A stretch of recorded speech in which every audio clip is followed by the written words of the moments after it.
रहस्यमय संदूक। ये कहानी शुरू होती है सुमनगढ़ नाम के एक गांव से, जहां महेंद्र नाथ का कभी बहुत बोलबाला हुआ करता था। समय बीतता गया और बढ़ते समय के साथ लोग उन्हें भूलने लगे। आज महेंद्र नाथ का परिवार भी गांव के बाकी परिवार की तरह ही एक आम परिवार बनकर रह गया था। एक हादसे में महेंद्र नाथ की मौत के बाद उनकी पत्नी ने ही घर को संभाला। वो अक्सर अपनी पोती प्रिया को उसके दादाजी की कहानियां बताया करती थी। बहुत अलग से थे तुम्हारे दादाजी। इन आम लोगों से अलग थी उनकी शक्तियाँ। दादाजी के बारे में कुछ और बातें बताओ ना दादी, वो जादू करते थे ना?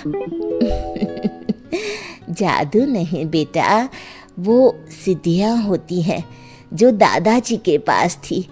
उनके किस्से कितने भी बताऊं कम ही है। क्या माँ, तुम भी इससे ये सब बताने लगी? कल रात को न जाने ये क्या क्या मंत्र पढ़ रही थी। देखो माँ, मैं नहीं चाहता कि इसका ध्यान पढ़ाई से हटे।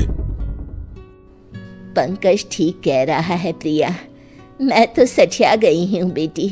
जा तू पढ़ाई कर। पंकज की बात सुनकर प्रिया वहां से अपने कमरे में पढ़ने चली जाती है, पर उसके मन में तो बस अपने दादाजी के किस्से को जानना था। ये पापा क्यों मुझे दादाजी की कहानियों से दूर रखना चाहते हैं? ऐसा क्या है उनमें? बहुत हुआ, ऐसा कुछ तो है जो सब मुझसे छुपा रहे हैं। प्रिया छुपकर अपनी दादी के कमरे के बाहर खड़े रहकर उन दोनों की बातें सुन लेती है। माँ, प्रिया को उस संदूक के बारे में कुछ भी पता नहीं चलना चाहिए।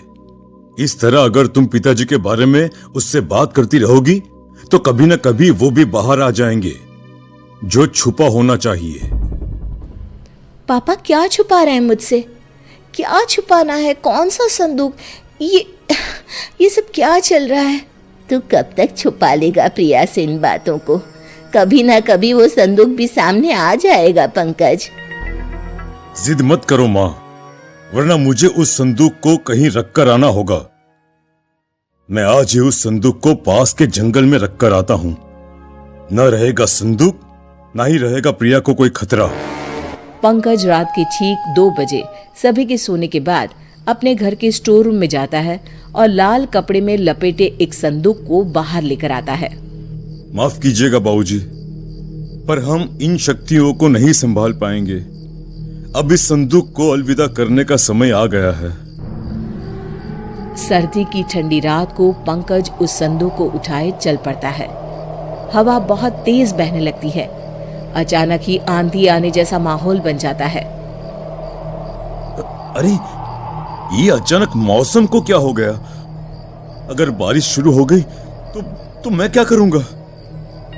तेज हवाओं के बीच जैसे तैसे पंकज जंगल में पहुंचता है और उस संदूक को वहीं रखकर वापस घर आने को लौट पड़ता है।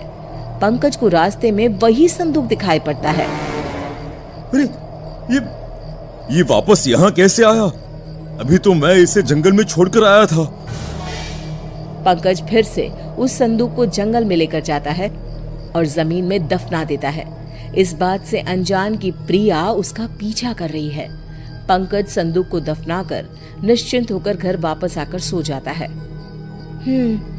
तो इस संदूक को मुझसे छिपाना चाहते थे पापा। लगता है इसमें कोई खजाना है। इसे मैं घर वापस ले जाऊंगी। प्रिया संदूक को वापस अपने घर ले आती है और अपने कमरे में जाकर उसे खोलती है। ये सब क्या चीजें हैं? इतना छोटा सा झाड़ू और ये किताब। क्या पापा इनको छिपाना चाहते थे मुझसे? ओहो, बेकार में इतनी सर्दी में जंगल से इस संदूक को मैं ले आई। कल ही वापस रखाऊंगी। ये कहकर प्रिया सोने चली जाती है। वो जैसे ही आंखें बंद करने वाली होती है, किताब में से एक तेज रोशनी बाहर आती है। झाड़ू खुद ब खुद हवा में उड़ने लगती है। ये सब क्या हो रहा है? किताब में से रोशनी के साथ साथ कई अक्षर हवा में उड़ने लग जाते हैं। कब से अपने मालिक की तलाश कर रहा था मैं, तुम मिल ही गई मुझे प्रिया। प्रिया की आंखों के सामने सभी अक्षर उसके दिमाग में चले जाते हैं। किताब अपने आप बंद हो जाती है। झाड़ू एक छोटा सा डिब्बा बन जाता है और प्रिया की आंख लग जाती है। अगली सुबह।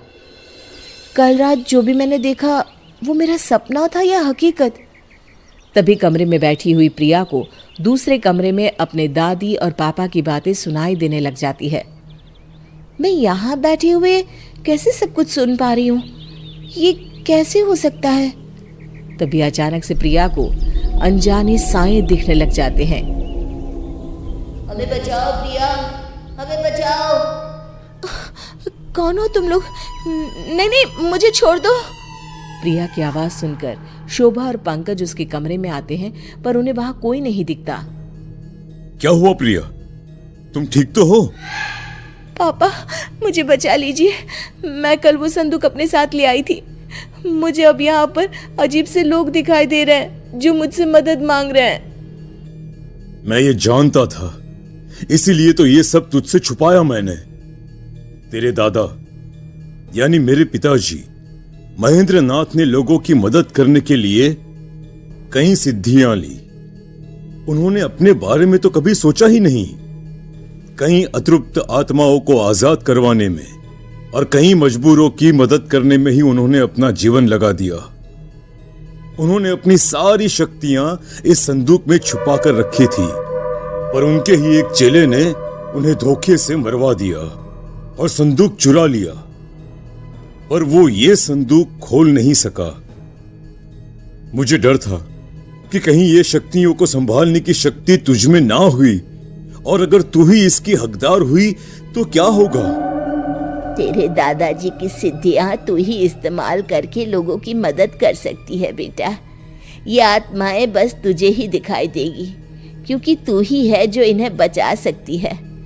अब जब शक्तियां तुझ तक आ ही गई है तो भगवान तुझे हिम्मत भी देगा। तुझे बस एक गुरु चाहिए जिनसे मैं तुझे मिलवाती हूँ। शोभा अपने पति के बंद कमरे में जाती है, जहां वो अक्सर साधना किया करती थी। जैसे ही प्रिया उस कमरे में जाती है, महेंद्र की आत्मा भी वहां आ जाती है। ये है तुम्हारे गुरु बेटा। ज्ञान तो प्रिया पा चुकी थी। महेंद्र नाथ प्रिया को सिद्धियों के प्रयोग के नियम की शिक्षा देते हैं। प्रिया इन सब गुणों में महारत हासिल कर लेती है और अपना पूरा जीवन लोगों की भलाई में लगा देती है।